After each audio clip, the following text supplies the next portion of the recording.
They say your land defines your life, but what if someone tried to redraw that definition with a clipboard and a drone? The wind was warm the morning it began, soft and indifferent, brushing across the fields of Lawson Ranch like it had for 3 generations. Randy Lawson, a man built like the barn he repaired, quiet, solid. A little weathered, was standing at the fence line hammering a new post in the ground, completely unaware that his life was about to be hijacked by a woman he barely knew. The ranch had always been his world, passed down from his grandfather who had carved its boundaries with sweat, grit, and an iron will. This wasn't just property. It was a story written in earth and wood, in sweat and silence. A place where things didn't change. Because Karen Whitmore came into the neighborhood like a parade no one asked for. White luxury SUV, sunglasses with lenses too dark for morning light, and a mouth that moved like it was always rehearsing for a courtroom. She had moved into one of the new model homes across the dirt road, in a neighborhood built with plastic perfection and HOA clauses sharp enough to draw blood.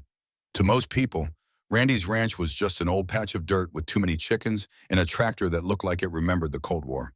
But to Karen, it was an eyesore in her viewfinder, a thing out of place.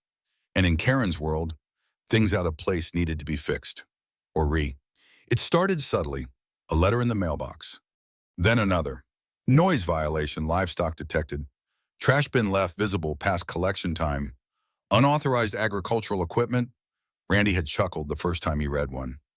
He wasn't part of any HOA, had never signed anything, and his land was zoned agricultural decades before Karen's community even had a name. He tossed the letters into the trash, but the letters kept coming. One day, she showed up in person, clipboard in hand, manicured nails tapping like a countdown. "You'll need to remove that rusted tractor," she said, eyes flicking over the land like a general surveying a battlefield. "It's an eyesore."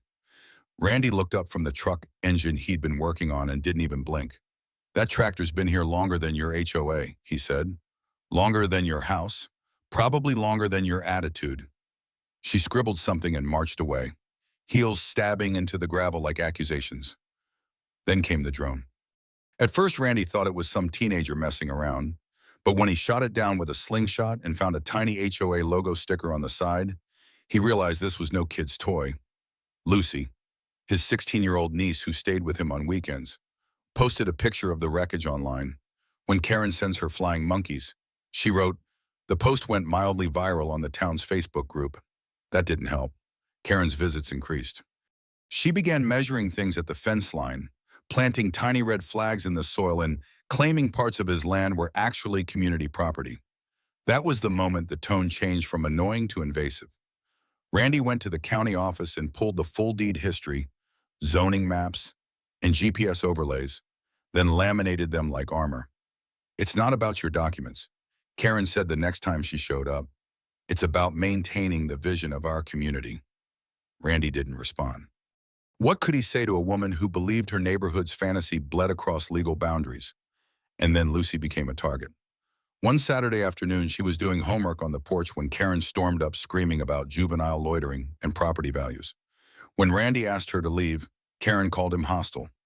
Days later, the mailbox went suspiciously empty. Randy installed a camera and caught her red-handed reaching in. That footage, grainy and damning, would later become the first nail in her proverbial coffin. But back then, Randy still believed it was over. That maybe the footage would scare her off. That maybe she'd move on to harass someone else. He didn't realize he was standing at the edge of something deeper. Karen didn't want compliance. She wanted conquest. One cool morning, just after sunrise, Randy was out repairing a fence post that one of the goats had knocked over. His gloves were on, his thermos steaming quietly on a tree stump. That's when he noticed the cars first, a black and white county cruiser, then a silver SUV, unmarked but official in the way black suits and clean shoes always are. He walked toward them, assuming someone was lost. That's when a deputy stepped out, hand on his holster. "Freeze, step away from the horses and drop any tools you're holding." The words didn't compute. Randy blinked, unsure if he'd misheard. But the gun's real, drawn, shaking slightly, and the deputy's hands told him this was no misunderstanding. He raised his hands slowly, trying not to spook the grazing horses nearby. "Sir," the older deputy said, voice firm but uneasy, "we received a 911 call about someone illegally squatting on this property. We need to take you in for questioning. Randy blinked. What? This is my land. I've lived here for years. The younger deputy, eyes flicking nervously between the paperwork and the livestock, said, caller claims you're here without permission. Said the ranch is abandoned. Said you're a danger to the community. Claims she's the acting HOA president. And there it was. The name not spoken, but felt. Karen. She had escalated from notes to noise to now fully weaponizing the legal system. The ridiculousness of it might have been funny if it weren't for the guns, the handcuffs, the horses shifting uneasily in the background. Then the door of the silver SUV opened. A tall man in a dark suit stepped out. No smile, just a calm, calculating presence. A badge on his belt, federal. He walked straight toward Randy and held out his hand. Mr. Lawson, Randy nodded. I've been looking for you. I think we need to have a conversation about her. His gaze turned slowly toward the road. There she was, Karen, standing smugly in her driveway across the road, arms folded, sipping her morning tea like she was watching a show she'd written herself. She had no idea what was coming. Agent Mark Castillo didn't waste time. He turned to the deputies. You're detaining the legal owner of this property based on a report from her, he asked, pointing directly at Karen. The deputies exchanged glances. She claimed the ranch was abandoned. One said. Castillo raised his hand. Stop. I've been investigating fraudulent HOA reports in this region. This one, he said, looking right at Karen, has shown up more than once. Karen's expression cracked for the first time. Her cup lowered. Her posture faltered. Excuse me, she snapped.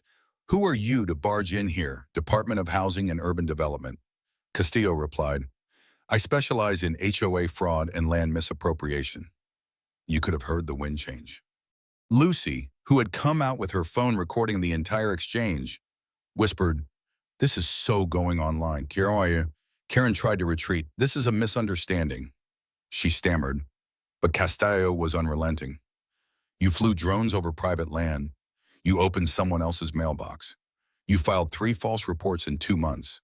The deputies, who had earlier looked ready to make an arrest, now looked like kids who realized they'd been tricked into bullying someone by a mean older cousin.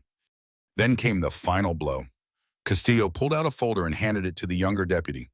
Zoning map, deed records, GPS overlays. This land has never been part of the HOA, never will be. The deputy muttered an apology and stepped away. Karen tried to speak again, but her words were weak now, less royal decree, more desperate plea. You don't understand what this man's been doing, she insisted. Burning trash, livestock too close to sidewalks. It's damaging property values. This isn't your property, Castillo said sharply. You're not his neighbor. You're a trespasser with a power complex. When the deputies walked across the road to ask her a few more questions, Karen didn't shout. She didn't order. She didn't command. She hesitated. That's how it always starts to end for people like her. Not with the crash of consequence, but the silence of realization. The camera phones kept recording, and for the first time, Karen didn't know where to look. But even then, the war wasn't over. Because for people like Karen who believe HOA stands for her own authority, defeat is just the first draft of their next attack. By the time Karen's morning theatrics had been diffused by Agent Castillo, most would have assumed she'd retreat tail tucked, pride fractured. But for people like Karen Whitmore, humiliation is not a finish line. It's just a delay. Because when self-righteousness is laced with obsession, defeat doesn't end the story, it fuels the sequel. In the days that followed the federal agent's intervention, the ranch seemed to exhale. The nights were quieter. No more drones buzzed over the barn. No deputies pulled up uninvited. Lucy started spending her weekends sketching new layouts for the vegetable garden, planning with the kind of innocent optimism only teenagers still carry. Randy spent the evenings repairing the southern fencing with the radio low, his hands finally steady again. The old ranch, after months of tension, was beginning to feel like itself. But peace, as it turned out, was a decoy. It was late on a Sunday when Randy noticed the first sign. A section of the northern fence, one that hadn't needed attention in years, had been cut. Not broken, not damaged by storm or animal, cut clean. The posts were still standing, but the wire between them had been sliced, like someone had walked up with bolt cutters and done the job in under 30 seconds. He patched it quickly, but a chill lingered in his spine that even the sun couldn't shake. Lucy, when told, grew unusually quiet. She started locking the door to her guest room at night. 2 days later, Randy spotted boot prints in the soft dirt behind the shed. They were fresh, heavier than his own, and didn't match any of the shoes he kept by the door. He didn't mention it to Lucy, not yet. There was no reason to scare her if it was just some local kids cutting through the woods. Except deep down, he knew better. He could feel it in the way the air settled, in the stillness of the horses after dark. Something was watching. Then came the envelope. No stamp, no return address. Just a single sheet of paper, slipped between the bars of the front gate early one morning, non-compliant structure. It read in bold letters, below it, an HOA-style logo amateurishly printed, slightly crooked, hovered above a list of violations that made no legal sense. Unauthorized flora, disruptive layout of agricultural property, visual interference with community standards. Randy held the paper in his hand, felt the absurdity pulse through it, then turned his gaze across the road. Karen's blinds were open. She stood at the window, not moving, not smiling, just watching. It was subtle now. No cops, no shouting, just quiet war. That night, Lucy's motion sensor lamp flickered on 3 times. Each time Randy rushed outside, rifle in hand, only to find nothing. No footprints, no sounds, just the wind. The 4th time, around 2 a.m., Lucy finally said what neither of them wanted to admit. "She's not done," she whispered. "She's trying to break us slowly." Randy didn't respond. He just loaded a fresh round into the rifle. But it wasn't until the garden was destroyed that the escalation became undeniable. The garden had always been a sacred space. Randy and his late wife, Anna, had built it together over a decade ago. Every square foot was hand-turned, every patch of vegetables planted with ceremony. Lucy had taken to it like a second home, naming the tomato plants and humming to the carrots. It was more than food, it was memory. And someone had gutted it. The fencing had been ripped open, roots unearthed, the irrigation line torn like veins, tomato cages twisted, cucumbers shredded. A small plastic sign was staked in the center, non-compliant area, HOA notice. The logo again, printed sharper this time. Lucy didn't speak. She stood next to Randy, staring down at the wreckage with her fists clenched so tightly her knuckles went white. When she finally did say something, it was a whisper that sliced through the quiet. "This isn't vandalism. This is a message." Randy didn't disagree. He pulled the gate footage. 2 figures, hooded, entered from the tree line at 1:41 a.m. One shorter, wearing a white hoodie with red sleeves, Karen's favorite track jacket. The other was taller, leaner, dressed in full black. They moved fast, surgical, in and out in less than 12 minutes. The second figure carried a tool bag. When the camera caught a glimpse of his profile, Randy froze. It wasn't someone random. He'd seen that face before. In the image from the phone found in the hayloft weeks ago, the man with Karen. He sent the footage to Agent Castillo. Within an hour, the phone rang. "I had a feeling." Castillo said, "His name's Lance Dwyer. Used to run a shady property enforcement firm out in Nevada. Shut down after a fraud investigation. No charges, stuck. He disappeared off-grid last year." This isn't a random attack. This is a playbook. Randy stared out across the damaged garden, his mind drifting to Anna's hands in the soil, her voice teasing him for planting the carrots too close together. "So what's their plan?" he asked. Castillo's answer was ice. It's classic. Create the illusion of abandonment. Pile up enough fake violations. Get the owner arrested or driven off. Then swoop in and claim mismanagement. Sometimes they even get the land rezoned if the county gets lazy. "But I'm still here," Randy said. "Exactly," Castillo replied, "which means the next step gets ugly." That night, Randy didn't sleep. He sat on the porch, the rifle across his lap, a single lamp casting long shadows across the wood planks. Lucy stayed up with him, headphones in, but eyes alert. She wasn't a child anymore. She knew what fear looked like, and this wasn't just fear. This was siege. The next morning, the quiet broke again, this time with fire. It was Lucy who noticed first the smell of smoke, sharp and bitter. The barn lights were on, though neither of them had touched the switch. Randy ran out, heart pounding. Inside, everything looked untouched at first. The animals were calm, the hay neatly stacked. But then he saw the back wall, spray painted in red, jagged letters that looked like they were written with fury itself. This land is ours. Below it, a small circle of charred wood where hay had been set ablaze and stomped out just in time. The ignition hadn't caught fully, but it was deliberate. Someone had tried to start a fire inside a wooden barn filled with animals. Randy stood there, staring, the smoke still lingering. He didn't feel fear this time. He felt rage, not the kind that yells, the kind that hardens. Lucy came up behind him, her voice trembling. He was here. Lance. It had to be him. Randy nodded, wordless. They handed over the new footage to Castillo, who showed up by noon with 2 HUD officers and a local fire marshal. Lance's face had flashed clearly across the barn cam just a few frames. But enough. The man was back, and this time he wasn't playing games. Castillo's team began processing charges: trespassing, vandalism, attempted arson, harassment, fraud. The list was growing. But Lance, he was still out there, and Karen still sipping tea across the road like none of it was real. But now Randy knew better. Karen wasn't delusional. She wasn't just annoying. She was orchestrating. And the worst part, she hadn't played her final card yet. 3 nights after the attempted barn fire, a different kind of silence blanketed the Lawson Ranch. Not the peaceful kind Randy had grown up with, no. This one was dense, watchful, almost sentient. Even the animals seemed to sense it. The goats had stopped wandering near the north fence. The horses stayed close to the barn, their hooves making nervous circles in the dirt. Lucy, who used to hum as she replanted the destroyed garden, now moved with headphones on, her gaze darting to the tree line every few minutes.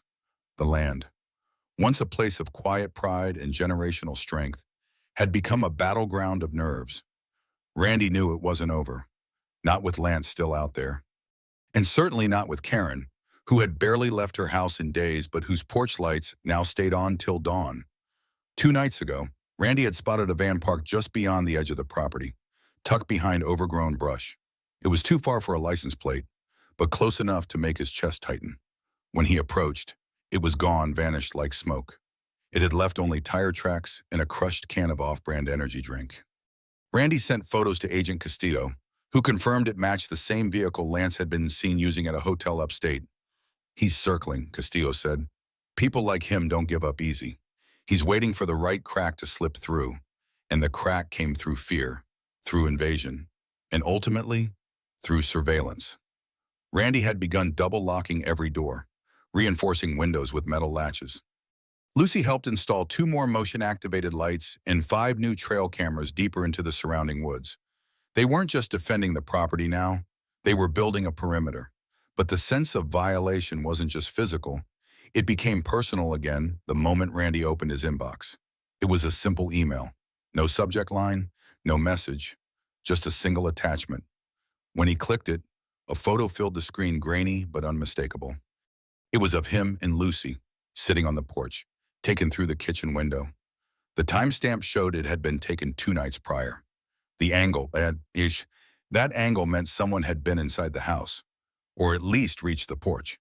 He raced to the interior camera system. Nothing. The kitchen sensor hadn't been triggered, but that didn't mean they hadn't been watched.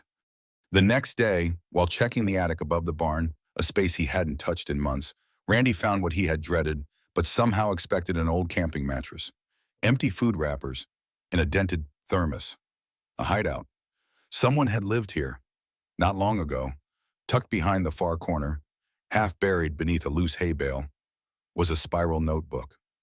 On the cover, scratched in pencil, were the words "Observations, Lawson Property." Inside, pages of disturbing notes: Lucy's daily habits, times Randy left the house, even the sound the barn door made when unlatched. It was more than obsession, it was preparation. He handed everything to Castillo, who was already compiling a full case file.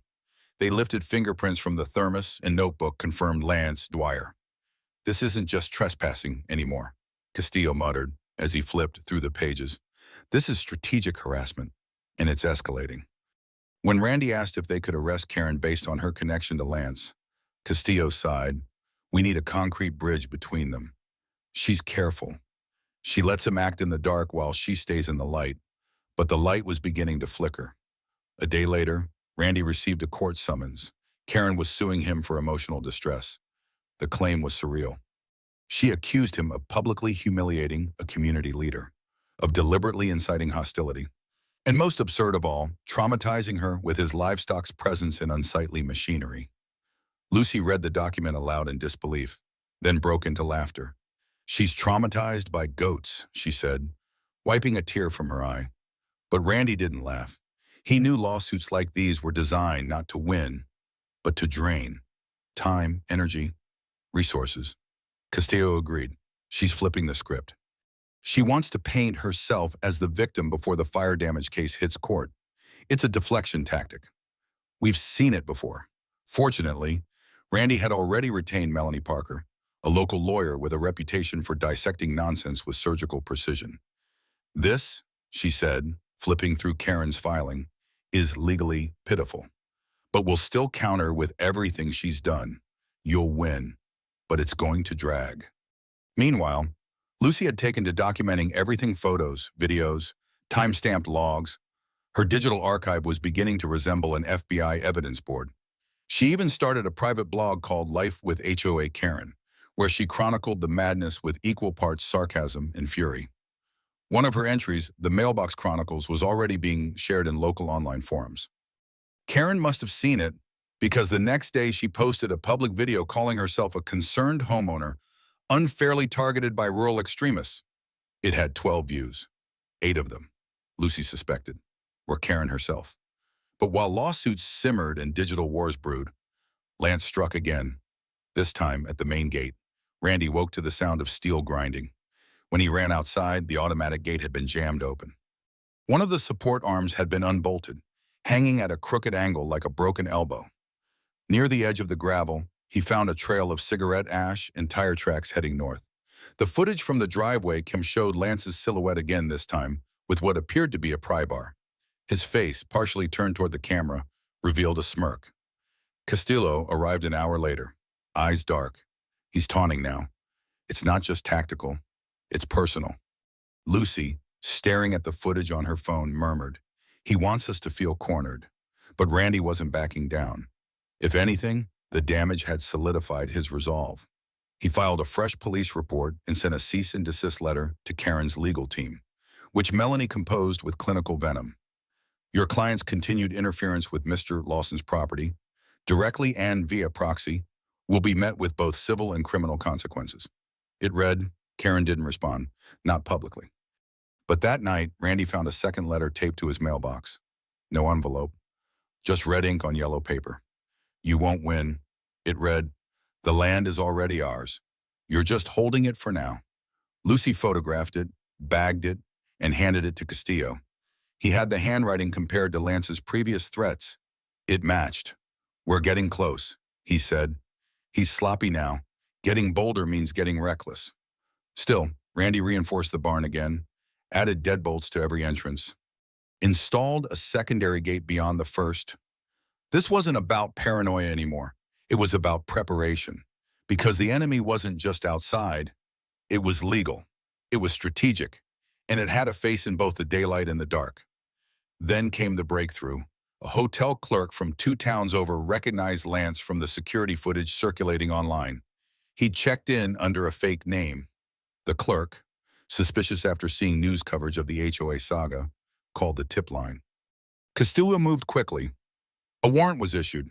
By the time they raided the hotel room, Lance had fled but not far.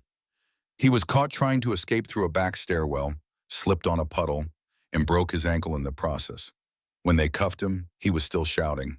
She promised me the land, he yelled. She gave me the maps, the badge. I was supposed to take it at the precinct, under pressure and painkillers. Lance confessed everything. The surveillance, the hideout, the fake violations, the planned arson, Karen's role in orchestrating it all. She said if we could make him look unstable, Lance told agents they'd declare the property hazardous, that we could file for eminent domain or force a foreclosure. I just had to scare him enough. And just like that, the final link was forged. Karen wasn't just complicit, she was the architect. When Castillo relayed the confession to Randy, there was no satisfaction, just silence. The kind that comes from surviving something not yet fully over. But it was a turning point. Now there was proof. Now the law would move. And as Randy stood on the porch that night, watching the stars stretch across the sky, he didn't feel victory. He felt a promise. One that the land, his land, whispered back through the wind. You held, you stayed, you didn't break. And neither would the ranch. It had rained the night before. Not the heavy, angry kind of storm, but a quiet drizzle that coated the dirt roads in a thin film of mud and left the barn roof glistening under the morning sun. Randy stood on the porch sipping coffee, his gaze sweeping across the ranch with the kind of caution that had become second nature. There were still boot prints by the edge of the property, new ones, this time too deep to be from passing hikers. Lance Dwyer was in custody now, held without bail after the attempted arson charge and his full confession to orchestrating a months-long campaign of harassment. But while one piece of the threat had been neutralized, another remained more slippery, more practiced, and far more entrenched. Karen, the woman who had orchestrated everything under the veil of HOA authority, still sat comfortably in her house across the road, her blinds drawn, her porch light flickering like a dying star. Her silence wasn't defeat, it was strategy, and everyone on the ranch knew it. Lucy, ever the optimist with a dark sense of humor, had started naming the security cameras. The one by the barn she called Snitch Cam, the trail cam near the woods was Bigfoot Vision, and the newest one they installed just outside the mailbox was christened Karen Cam. Randy didn't argue. If anything, her humor kept the tension from splintering their daily routine. Since the night Lance was caught, things had shifted. Castillo had ramped up patrols around the property and warned Randy to expect retaliation. People like Karen don't know how to let go. He said, she'll either try to discredit the confession or paint herself as the real victim. Just be ready. Randy was, but he didn't expect how quickly she would strike back and in what form. The civil suit Karen filed weeks earlier for emotional distress had been officially dismissed. The judge saw through it immediately, especially after Lance's signed statement confirmed her role as instigator. But instead of disappearing into her faux victimhood, Karen launched an online counteroffensive. A new HOA newsletter appeared unsigned. Of course, but its tone was unmistakable. Randy was painted as an unstable neighbor, a danger to the community, someone who had escalated conflict instead of fostering harmony. It mentioned nothing about Lance, nothing about drones or destroyed gardens or federal agents, just carefully curated phrases like disagreements over boundary lines and unfortunate misunderstandings regarding community safety. The paper was slid into every mailbox in the HOA district. Someone stuck a copy to Randy's gate with a thumbtack. Lucy ripped it down before he could see it and lit it on fire in the grill behind the house. She's playing PR now, she muttered, trying to rewrite the story while we're still living it. Castillo wasn't surprised. She's softening her image, preparing for court. Don't underestimate her. Narcissists don't retreat, they rebrand. While HUD investigators finalized their case against her, including charges of conspiracy, harassment, and aiding attempted property theft, Karen was quietly reshuffling her role in the neighborhood. She resigned as HOA president voluntarily, days before the board was due to vote her out. But instead of disappearing, she threw a farewell dinner for select neighbors and posted pictures of it online. Captioned, grateful to have served, and proud to have upheld our neighborhood standards through difficult times. Lucy sent the post to Castillo with a single caption, can you charge someone for being full of it? But what happened next pulled Randy out of the realm of legal maneuvering and back into direct danger. It started, again, with the barn, at 2:17 a.m. On a Wednesday, the motion sensors were triggered. Randy checked the feed remotely, expecting a possum or maybe a deer nosing around. What he saw made his blood freeze. A figure hooded, fast-moving was inside the barn. Not outside, inside, again. Only this time, there was no camping mattress, no signs of nesting or decaying. This time, the figure had a spray can in one hand and a lighter in the other. A small pile of hay smoldered in the center of the floor, and red graffiti screamed from the back wall. This land is ours. The fire didn't take. The pile was too small. the air too damp from the recent rain, and the flames sputtered out. But it wasn't about damage. It was about message. And that message was loud. The footage was clear enough to identify the figure. Not Lance. Someone new. Taller. Broader. No visible face, but the way he moved intentional. Familiar with the space suggested one terrifying truth. Karen had found someone else. The next morning, Castillo and two officers swept the barn for evidence. They found a boot print with a unique sole pattern, a torn piece of fabric near the wall, and fresh fingerprints on the back doorknob. While forensics worked, Castillo made a call to a state database. The boot pattern matched a man named Greg Hartley, a known enforcer type who had worked briefly with Lance years prior in Nevada before being arrested for illegal evictions. He was out on probation now. His current listed address was a short-term rental 2 blocks from Karen Whitmore's home. The connection wasn't hard to draw. She's recruiting, Castillo said, voice hard.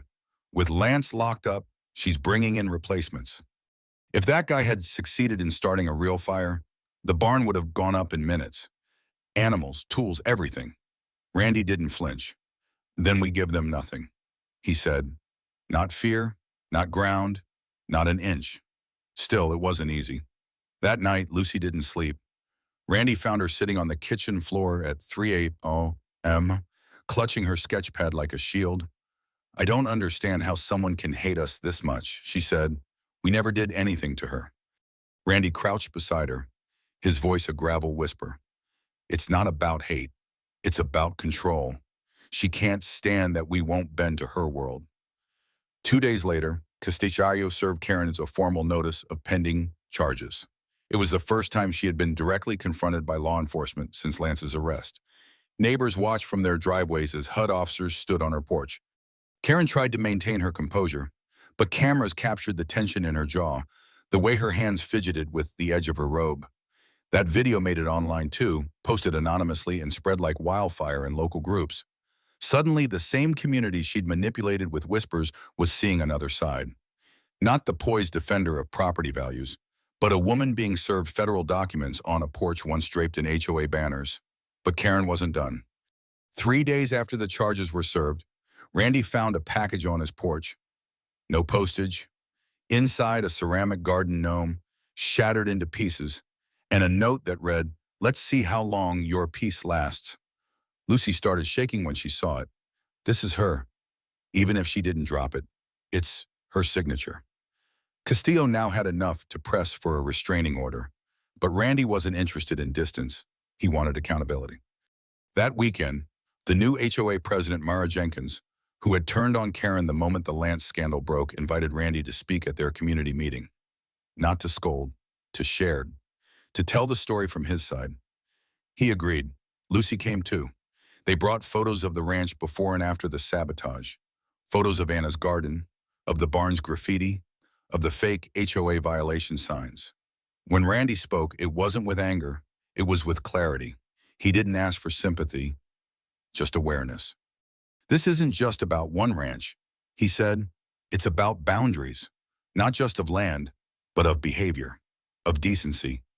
The room applauded, not a loud roar, but a slow, growing sound, people letting go of fear, of doubt, of silence. Karen wasn't just losing her case, she was losing her stage. Because every story she tried to spin was now being outshouted by truth. And Randy, he was done hiding, done reacting. The ranch had held its ground, and now it was time to fight forward. The courtroom was colder than it needed to be. Artificial light hummed from the ceiling like an old fridge, and the air conditioning left a faint chill in the bones of those who waited. Randy Lawson sat quietly in the third row, his hands folded, his shoulders steady. Beside him, Lucy clutched a notepad filled with bullet points she didn't need to say, quotes, reminders, references, but Randy knew she had written them more for herself than for any jury.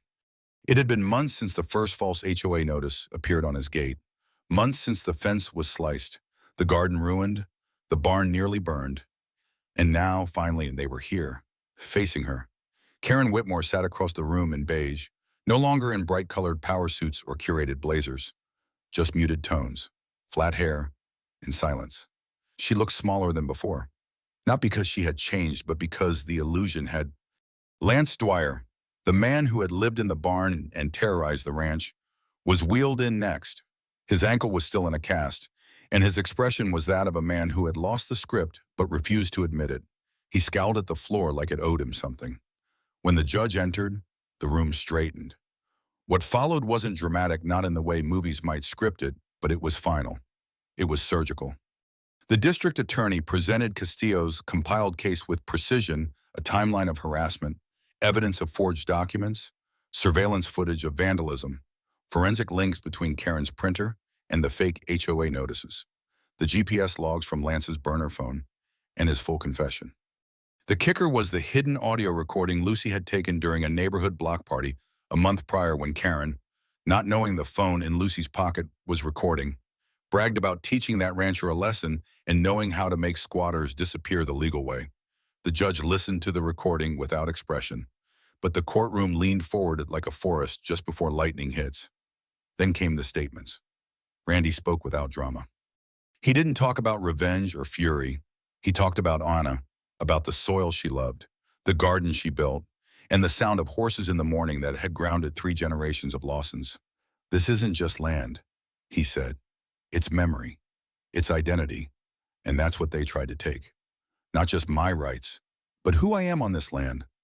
Lucy's voice followed his. Clear, controlled, sharper. She spoke of fear, of waking up in the night to silence that wasn't peaceful but waiting. Of finding notes, broken gates, fire.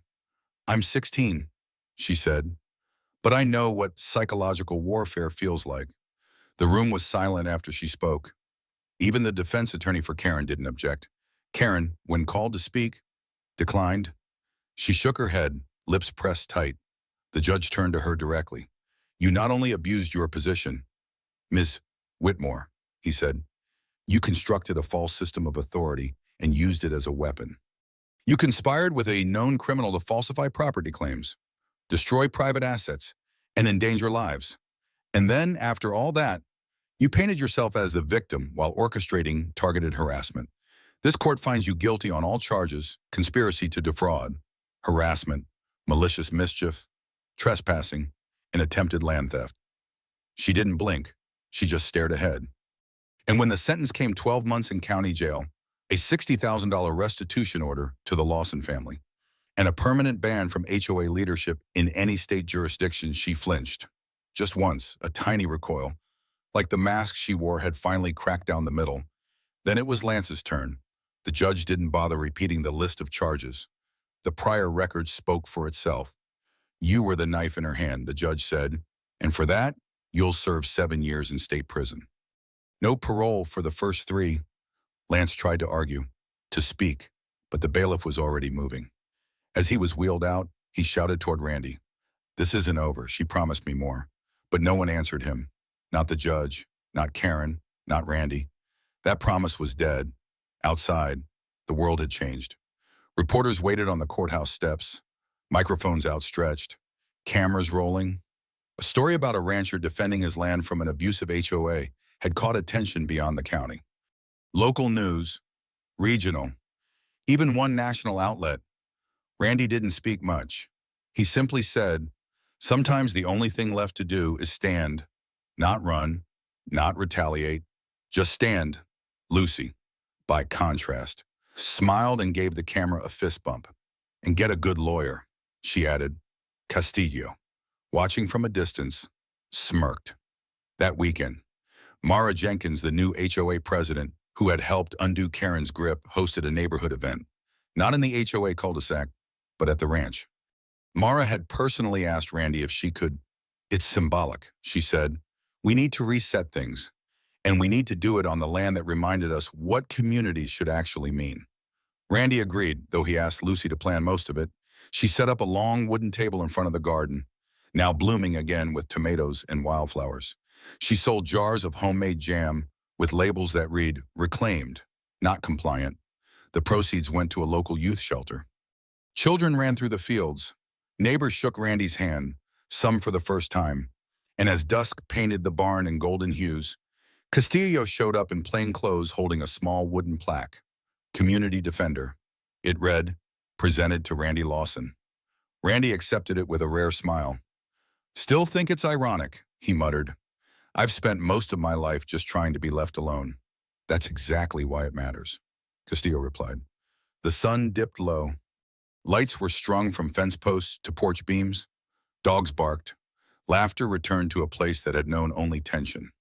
As the evening wind rolled in, Lucy sat beside Randy on the porch, her legs tucked under her, a glass of lemonade in hand. Do you think it's really over? She asked. He took a breath. With them, yes. With people like them, he paused. They'll always show up somewhere. She nodded slowly. Then next time, we send them a copy of this story. He chuckled, the sound quiet and full of weight. That's a deal. The ranch wasn't silent anymore, but it was whole, and every step taken on its soil now echoed not just with the past, but with proof. Proof that standing your ground, even when outnumbered and outmaneuvered, is still possible. That no matter how entitled the invaders, how sharp their tools, or how fake their authority truth, patience, and a community that wakes up in time can still win. As stars began to blink into the sky and the porch lights warmed the evening air, a new sign stood proud by the entrance gate. Lawson Ranch. It read in bold letters, 3 generations strong, private property, respect it, and underneath, painted by Lucy in her own uneven but determined handwriting, was one final line: no drones, no Karens, no kings. And with that, the land was finally, undeniably, theirs.